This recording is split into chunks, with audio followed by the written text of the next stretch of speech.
in January, for example, our conversation was called Smartphones versus Smart People. And they tackled banning books in May. So they're tackling all of these really, really important topics and giving us insight as to how they perceive these topics. And what I love about what we're doing there is, first of all, like I'm the adult mentor, but sometimes I feel like they're mentoring me.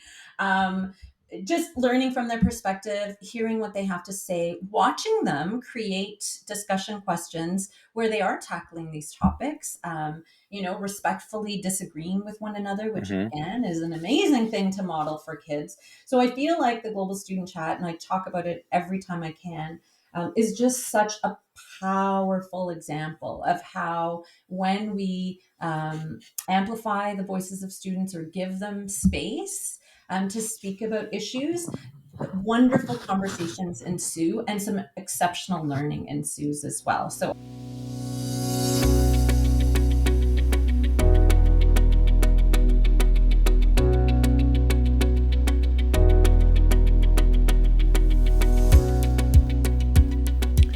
So this is one of those, I knew her before she was who she is. And I say that facetiously, but it's actually been a joy to watch Jennifer emerge from, a well-respected teacher librarian in her district and at the local level to being somebody who's actually globally respected for her work.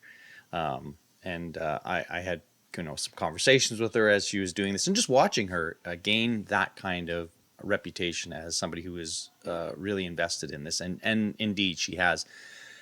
This conversation really dovetails nicely with the one I had with Bonnie Stewart, who is an expert definitely in social media, but is looking at it more from an adult perspective.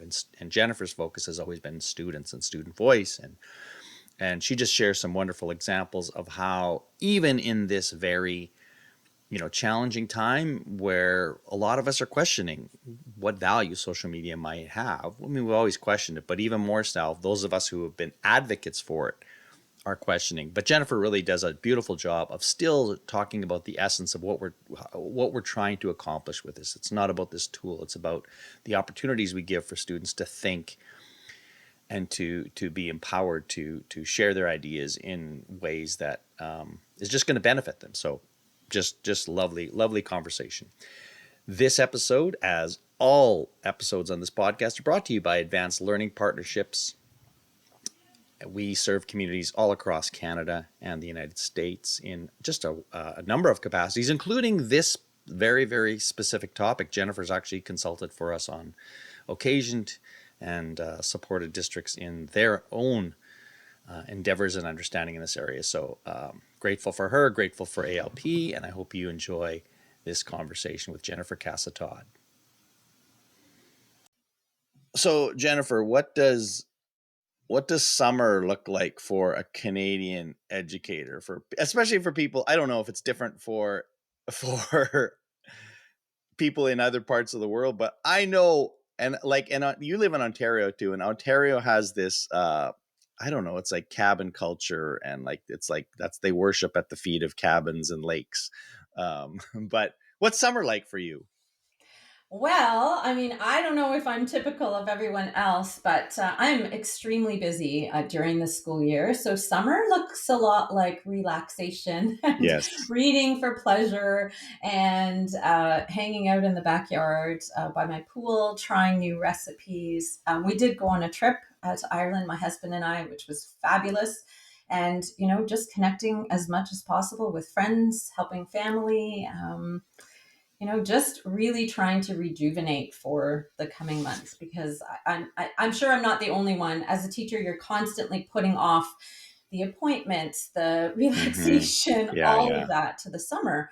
You just don't have time for it in the winter or during the school year. So that's Yeah, really it's what it looks hard. like for It's me. sometimes hard for me to explain to my American colleagues how precious summer is to Canadians for obvious reasons. But I know, working outside of school districts and trying to engage district personnel over the summer is from July. I mean, some of them will hang into the first week of July to clean up stuff, but from July 10th to August, first 2 weeks in August, there's nobody home. Like everybody's, and No, it's, I mean, I think it's, to your point, an important aspect of it. Like it's well deserved and needed for people just to disconnect in many ways as possible. Mhm.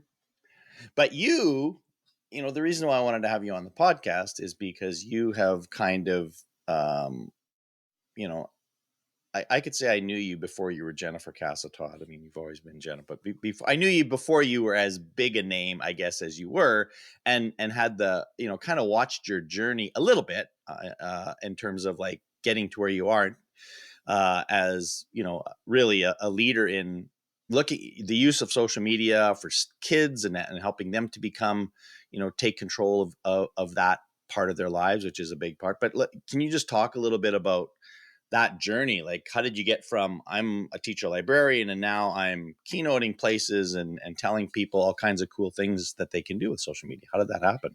Well, first of all, I need to thank you because I'm pretty sure my very first Ignite ever was as a result of you inviting me to something in Toronto. And I remember being so nervous and talking a little bit about my journey. And that must have been back in 2011 or 12. So Something absolutely, like we've that. known each other for a long time.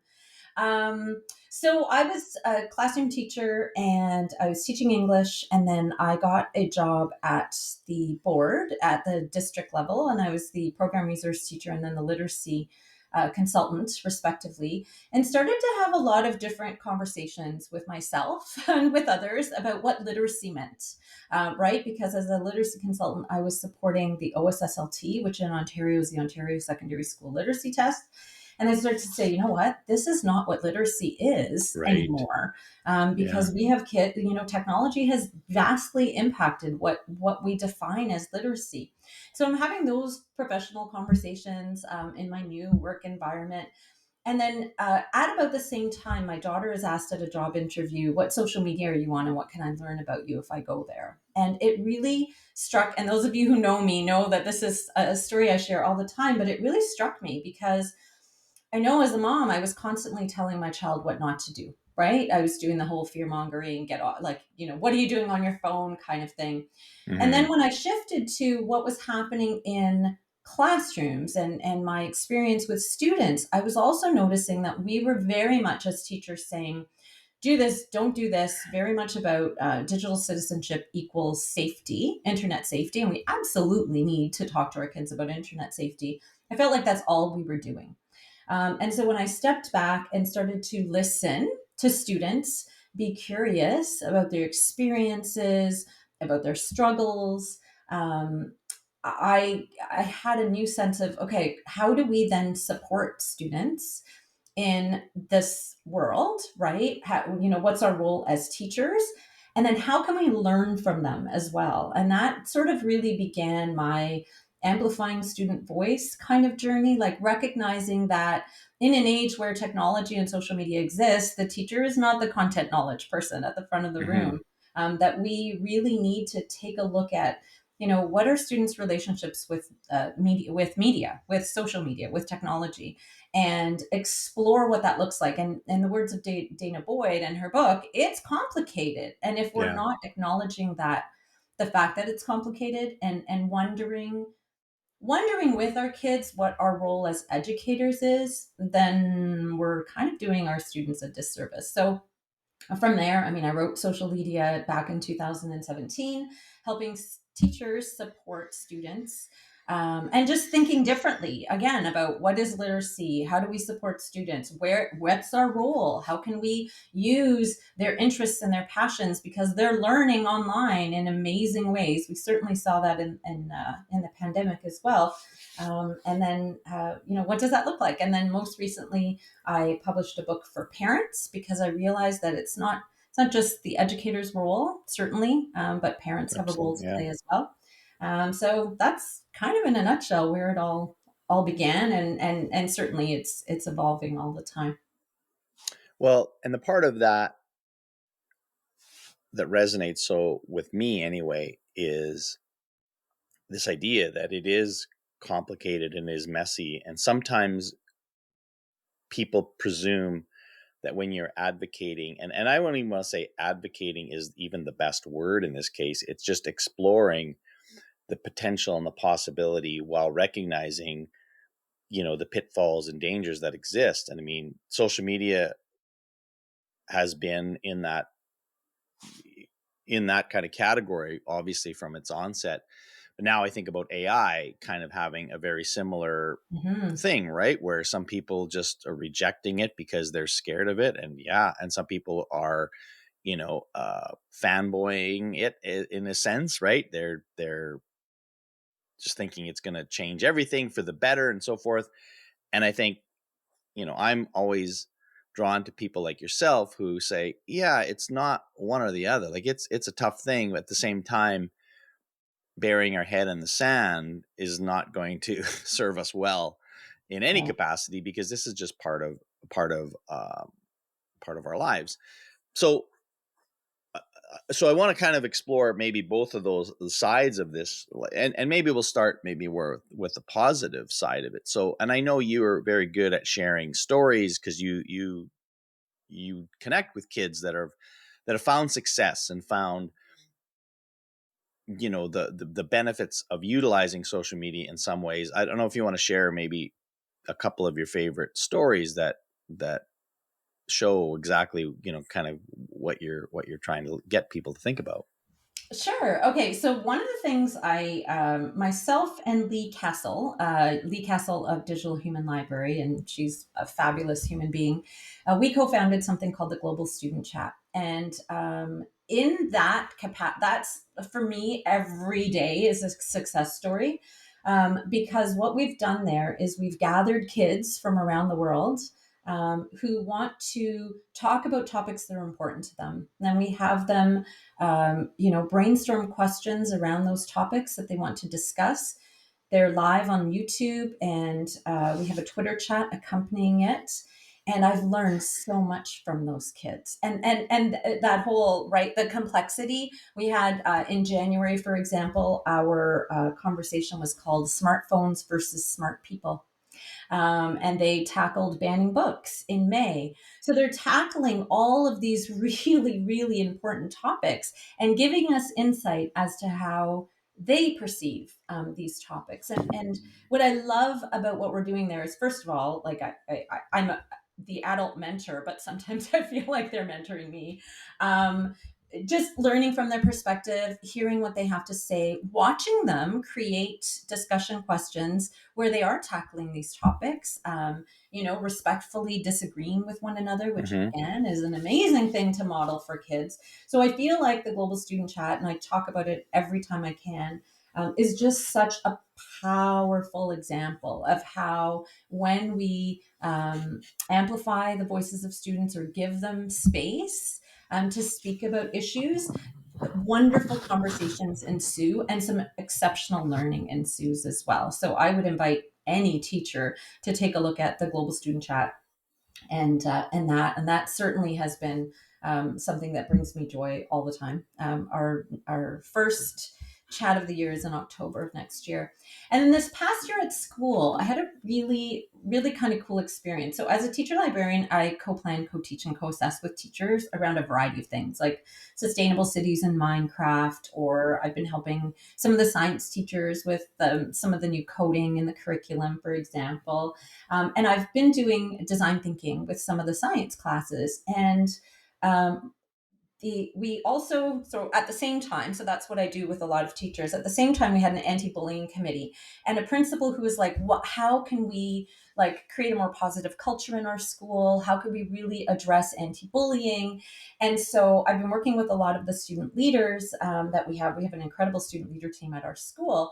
And we sat around and we said, uh, um, the principal had this idea that we would bring in a speaker, a consultant, and she would do a workshop. And one of the students said, we could do that. The kids would listen to us. And I'm like, yes, we could. And so we used that as an impetus. I found a teacher, a fabulous teacher, Stephanie Kandari, who had a leadership class. And we're like, let's do this. So we used a design thinking process and we asked the kids, what are some of the issues you see that maybe the grade 9 and 10 students are having in the school with regards to culture and that sort of thing? And they came up with all kinds of things, but like cancel culture and mental health when it comes to social media, body image when it comes to social media, all of the things that as adults we're kind of concerned with, but we not to the extent that kids were. So if I were to create a lesson on body image, it would look very different than what our students created. So what they actually did was created workshops for our younger students. They got feedback on it, again, using that design thinking process, and then went into grade 9 classes and taught them. And, reflecting on that experience with those kids was incredible. One student I remember, it brought me to tears. She said, I never considered myself a leader. And here I was sharing with grade 9s, some of my own experiences online. And they learned from me. And that was just so powerful. And just so many of the stories that the students shared with the younger students within the context of their lessons, which again, I could never have done. Did they need mentorship in terms of what a lesson plan looks like? Yeah, they did. But the level, the content, the discussions, the honesty, it could never have been paralleled. So I would say that was an incredible success story from Mm, this past school year, which we would definitely replicate again. I mean, we've learned, it was our yeah. first time around, so we've learned from it.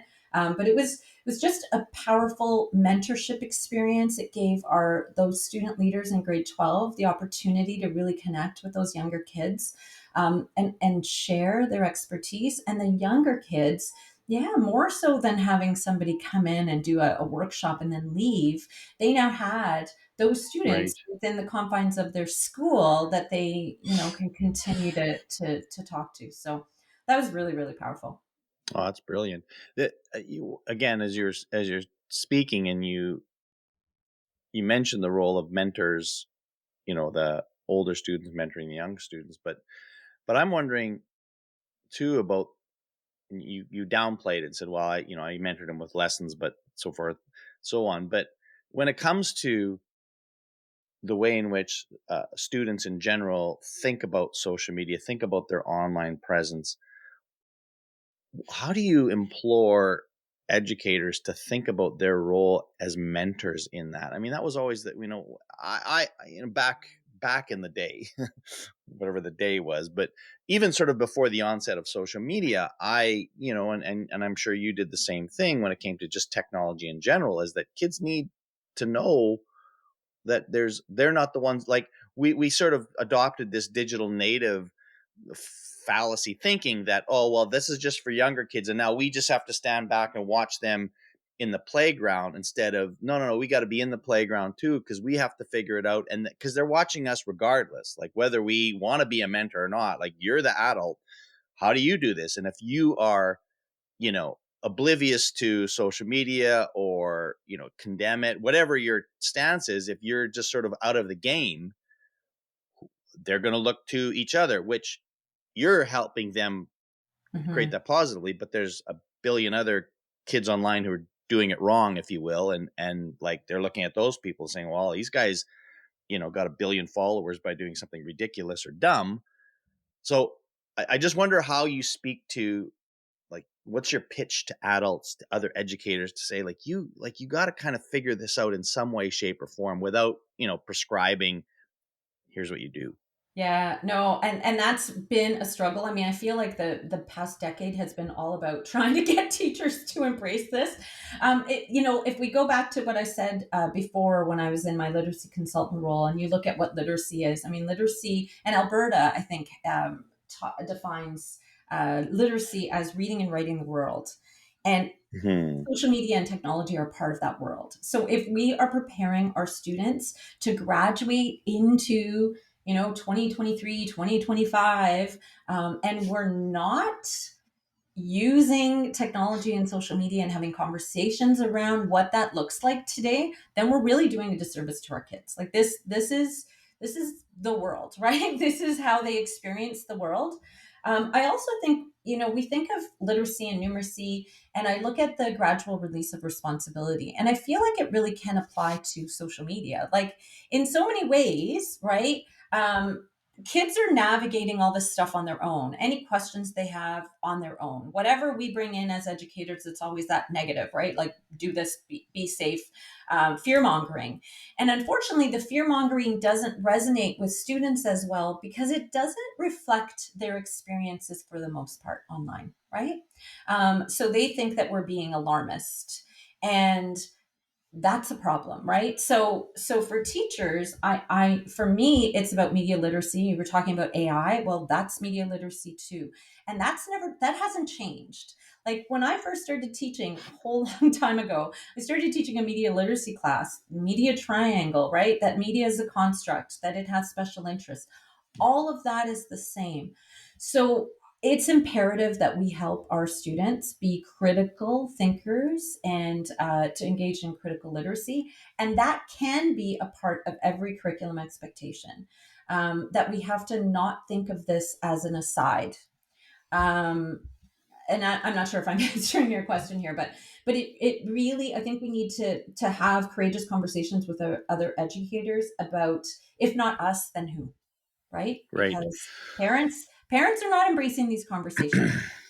There are kids leveraging social media and technology in ways that you would be astounded. Like, in Sure. high school, kids who have businesses Hmm. that use their Instagram account to, sell things. And, like, we're not, I just think that if we're only concerned with my curriculum expectations, say I need to teach reading and writing in this way without listening to what kids are doing online, to listening to what they're reading, what they're watching, and Hmm. using those things in the context of our classrooms, to help us uncover the curriculum, make the curriculum come alive, then kids are just graduating with, they think that school is completely not um, relevant, Relevant. Yeah.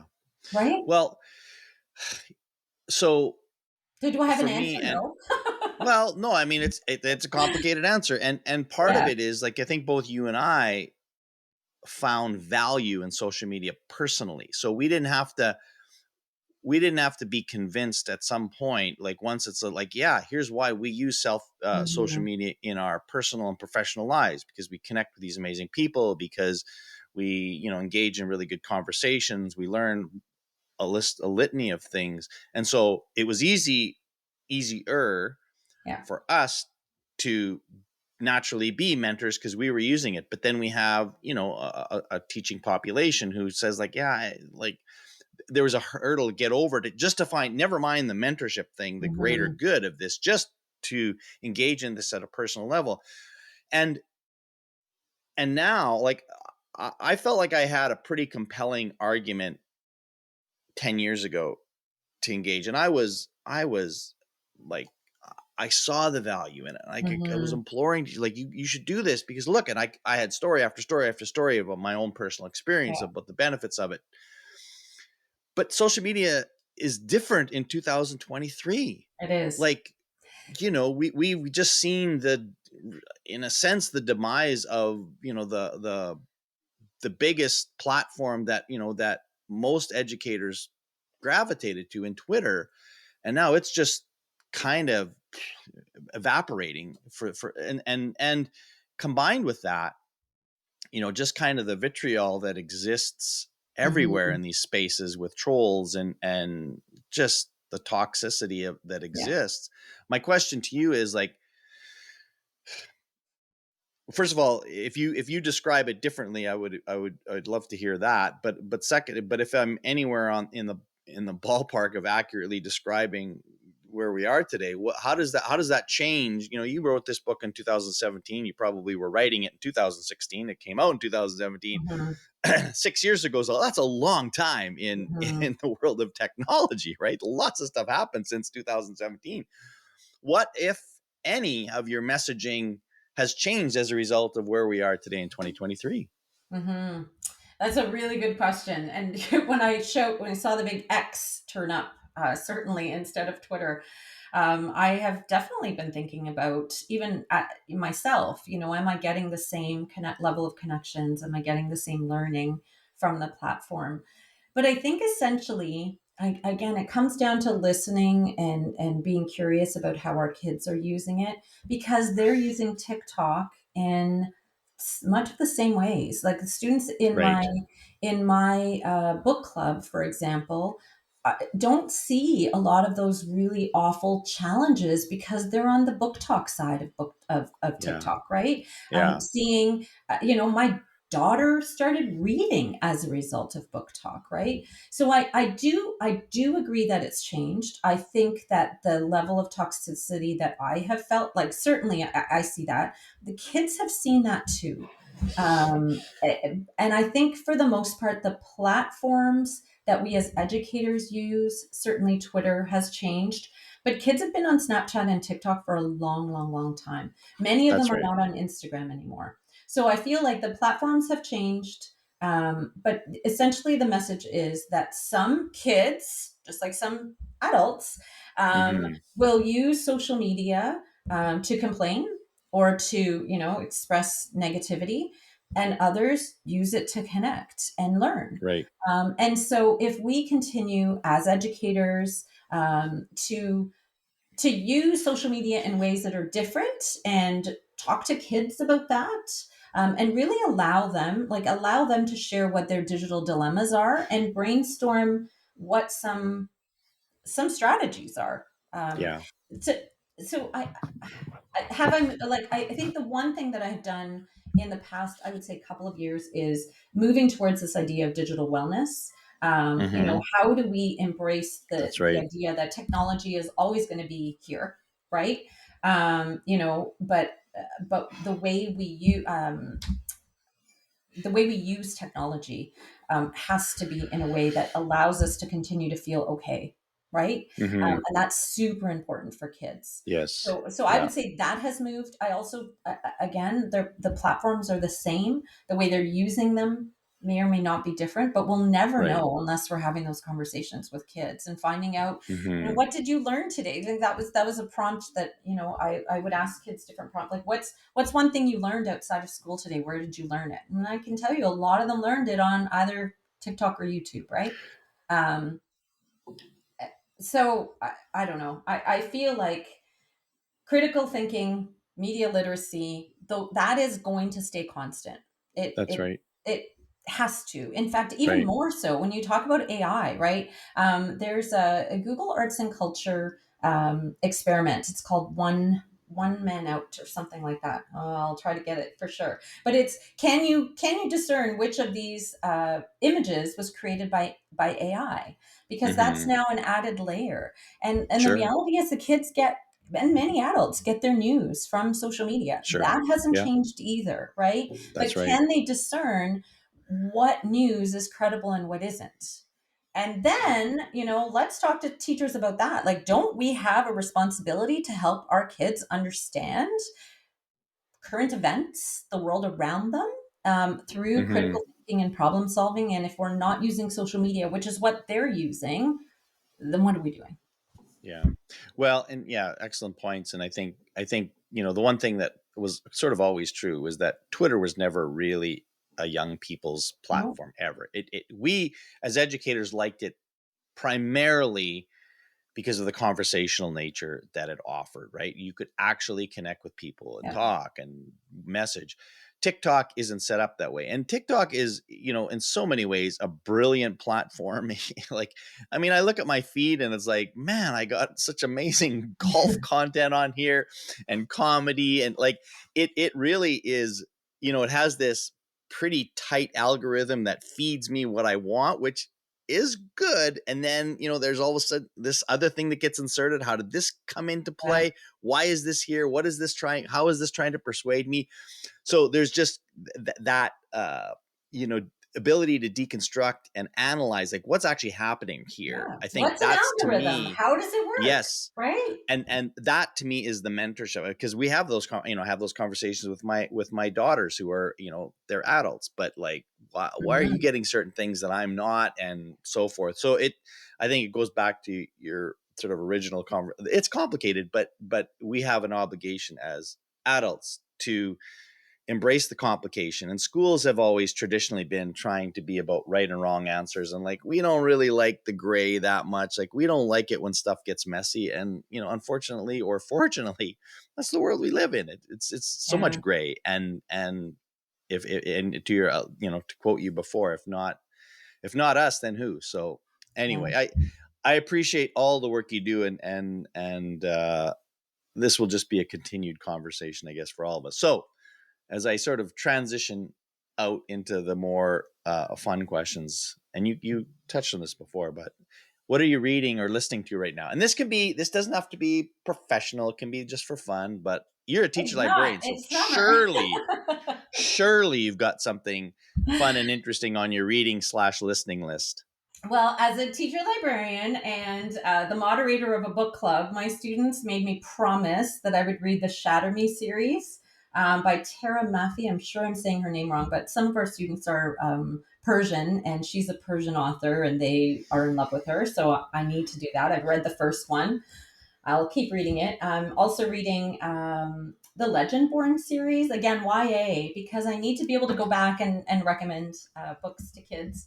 For my own personal book club, I'm reading The Midnight Library. And my husband and I, because we were going on our Ireland trip, we started to listen to Bono's book Surrender. And that was Okay. really cool because we would listen to him talk about a little seaside town called Howth, and we're actually on the Mm, train en route to Howth. yeah. So that was Very super cool. cool. Yeah. So those are a few. Again, Nice. I'll probably start to get back into educational reading the last week of August, but I usually try to spend the No. summer with YA and fiction.